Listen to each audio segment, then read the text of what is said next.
আমাদের কাছেই বর্ধমান শহর, সেখানে দুইজন মানুষ আছেন। একজন ডক্টর গৌতমচন্দ্র সরকার, আর আরেকজনের নাম তপন কুমার আদিত্য।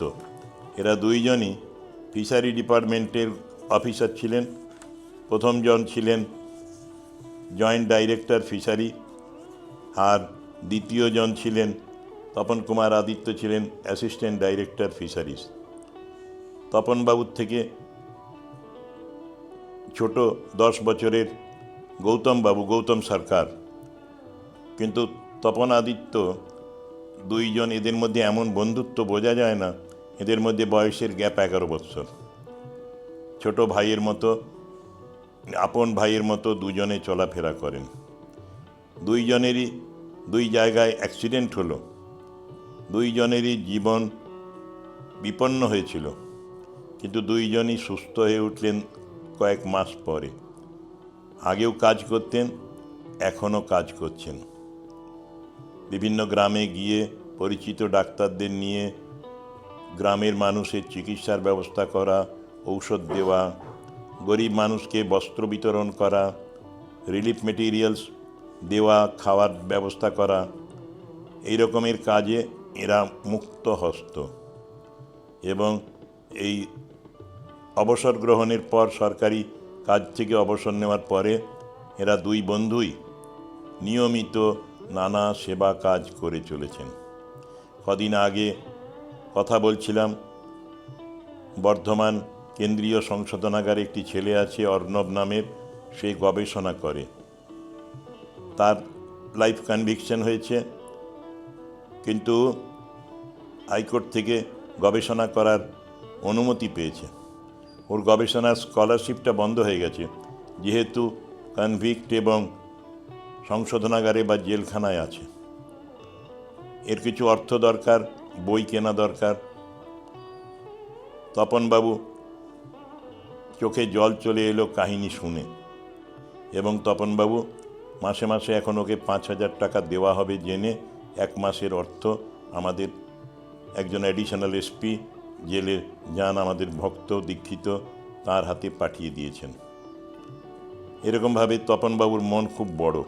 এরা দুই বন্ধুই বর্ধমান জেলা সংশোধনাগার, বর্তমানে কেন্দ্রীয় সংশোধনাগার বর্ধমানেই, সেখানে ফিশারি ট্রেনিং দিয়েছেন বন্দীদের। কারণ বন্দীদের মধ্যে অনেকেই গ্রামবাসী, তারা মাছ চাষও অনেকে জানতেন, কিন্তু বৈজ্ঞানিক পদ্ধতিতে কী করে নেটিং হবে, কী করে মাছের ব্রিডিং হয়, সেই সবগুলি এরা দুইজন আরও কিছু কর্মীদের নিয়ে শিক্ষাদান করেছেন।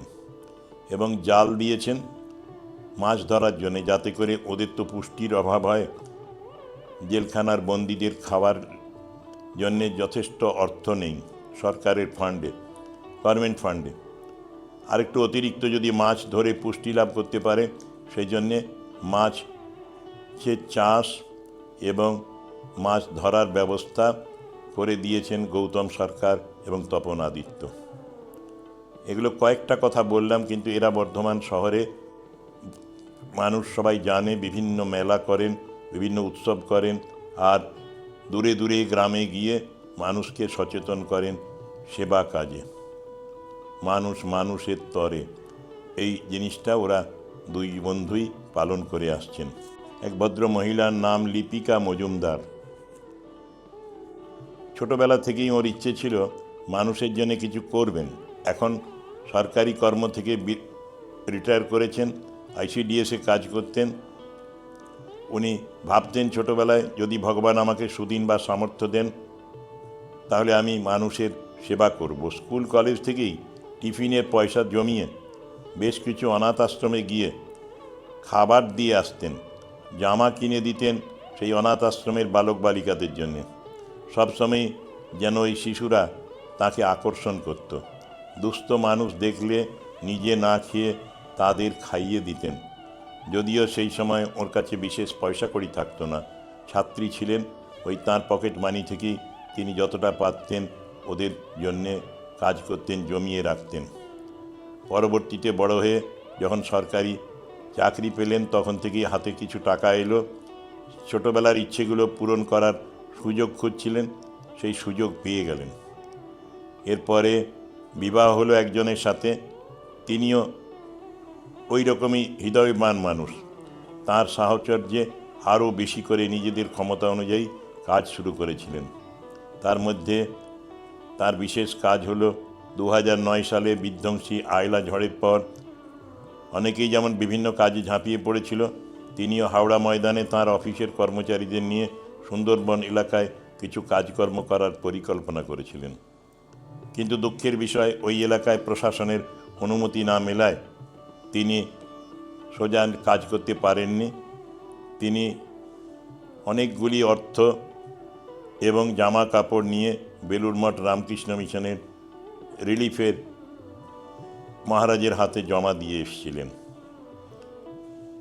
তিনি ঝড়খালি অঞ্চল সুন্দরবনের সেখানে কাজ করেছেন। একজন গৌতম হাঁটেন, এক পায়ে চলেন, সেই মানুষটির সাথে তিনি ওই সুন্দরবনের গ্রামাঞ্চলে কাজ করেছেন অনেক। এবং তার যে অবসর সময়, সেই সময় এবং তার জমানো অর্থ নানাভাবে ব্যবহার করেছেন মানুষের কল্যাণে। এখনও অনেক কাজ করেন এবং মানুষের কল্যাণে নিজেকে নিযুক্ত রাখেন। অনাথ বালকের সাথে থাকতে তার নিজের খুব ভালো লাগে, তাই উনি যখন যেতেন, এই মানবিক বলে একটি সংগঠন আছে, তাদের নিবেদিতা শিক্ষা প্রাঙ্গণ, এটি ওদেরই করা, সেই বাচ্চাগুলি তার সাথে সব সময় থাকার চেষ্টা করত। রিলিফে বস্ত্র বিতরণ, চিকিৎসক নিয়ে ক্যাম্প করা, এই রকমের বহু কাজ তিনি তার জীবন ভর করেছেন। এখন অসুস্থ হয়েছেন, সম্প্রতি কাজ করতে পারেন না বলে দুঃখ পান এবং নানাভাবে তিনি মানুষের পাশে দাঁড়াবার তবুও কাজ করেন, সাহায্য করেন। আমাদেরও নানা বিষয়ে তিনি হেল্প করবার চেষ্টা করেন। লিপিকা মজুমদার ICDS থেকে রিটায়ার করেছেন। কখনো ওরা নিমপিট অঞ্চলেও চাকরি করেছেন আর সুন্দরবন অঞ্চলে অনেক রকমের সেবা কাজে যুক্ত থেকেছেন।